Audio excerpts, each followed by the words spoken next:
ওয়ালাইকুম এভরিওয়ান, আজকে আমরা এই ম্যাথের সমাধান দেখব। আমাদের এই চ্যানেলে আপনাদের জন্য বিভিন্ন চাকরির পরীক্ষার বিভিন্ন ম্যাথের সমাধানের ভিডিও চলছে।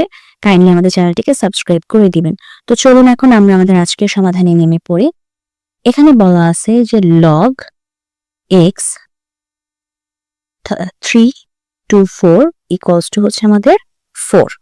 ঠিক আছে, আচ্ছা, সো এটা হচ্ছে আমাদেরকে সমাধান বের করে নিয়ে আসতে হবে এবং এক্স এর মানটা আমাদের এখানে বের করে নিয়ে আসতে হবে। তো এক্স এর মানটা বের করার জন্য আমরা এখন যেটা করব, যখনই আসলে এরকম আমরা লগের ম্যাথ পাবো, আমরা যেটা করতে পারবো মানে এই বেসকে যদি আমরা অপর পাশে নিয়ে যাই তাহলে যেটা হয়ে যাবে সেটা হচ্ছে কি এক্স টু দি পাওয়ার 4।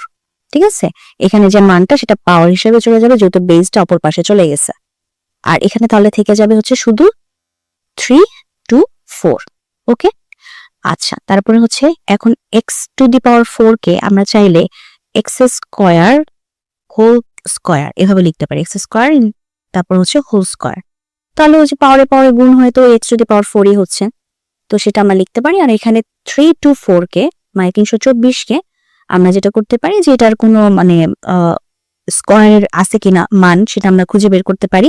তো খুঁজে বের করে আমরা দেখতে পাচ্ছি যে 18 স্কোয়ারের মান হচ্ছে আমাদের 324, মানে 18 স্কোয়ারের মান হচ্ছে 324।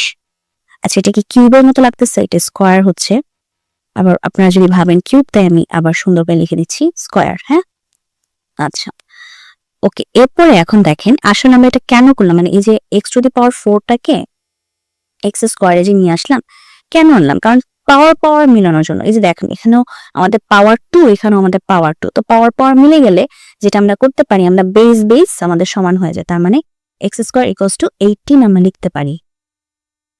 তাহলে এখন আমরা এক্স এর মান যেহেতু বের করব, তো আমাদের এখানে স্কোয়ার আছে, এদিকে চলে আসলে রুট হয়ে যাবে, তো এটা কত হয়ে যাবে? রুট 18। সো রুট 18, এখন যদি আমরা 18 কে ভাঙতে যাই, এক্স সমান সমান হচ্ছে আমাদের 18 কে ভাঙতে গেলে কি করতে পারি আমরা জানি হচ্ছে আমাদের 9 দুগুণে 18, তো 9 এর বদলে আমরা লিখতে পারি 3 স্কোয়ার, তাহলে স্কোয়ার রুটে কাটা যাবে, এই জন্য আমরা লিখলাম 3 স্কোয়ার, আর এখানে হচ্ছে আমাদের 2। ঠিক আছে, তাহলে এখন আমরা যেটা করতে পারি, যেহেতু আমাদের স্কোয়ার রুটে কাটা যাবে, তাহলে এখানে থাকবে 3 আর এখানে থাকবে হচ্ছে রুট 2।